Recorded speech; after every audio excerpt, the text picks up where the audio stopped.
Di na bumibitiw ang fan sa mas lalong tumitinding eksena sa ang dalawang Mrs. Real.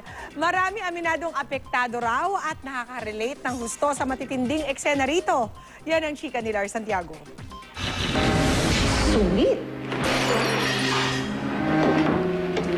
Napaka-sweet. Oh, one happy family. Ang lupit ni Milet nang puntahan ang bahay ni Anson at Sheila. Damang-dama ng mga manunood sa episode kagabi. Sinumbag niya sa kanyang apartment, patay ka. At habang tumitindi ang mga eksena sa ang dalawang Mrs. Real, mas nanggigigil ang mga tumututok.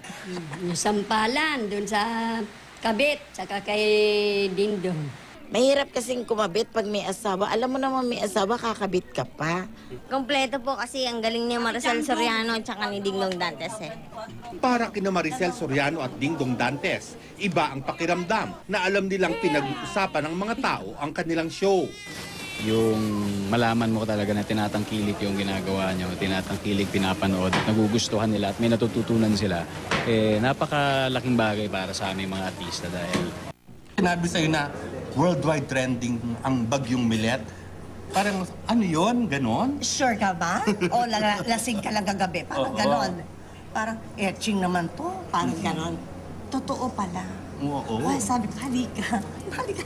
Yakapin mo nga ako. Totoo pala! Ganon.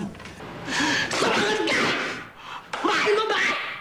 Paano kaya natagalan ni Dingdong ang sunod-sunod na malalakas na sampal sa kanya ni Maricel? sa totoo lang, hindi ko alam. Parang sumanib na lang talaga yung Anthony. Hindi ko alam kasi pagkatapos ng third, hindi ko na alam ang nangyayari. Tsaka, wala naman ako naramdaman na. So, narinig ko lang, cut. Kahapon, nagulat si Dingdong sa inihandang birthday party ng bumubuo ng top rating show. Ang plano talaga ni Dingdong ay siya ang manurpresa sa kanyang mga kasamahan, pero naunahan daw siya. Kasi since hindi ko sila makakasama sa mismong birthday ko dahil weekend mangyayari sa akin. So, syempre, I want to also give a treat sa aking Mrs. Real family. Lars Santiago, updated sa showbiz happening.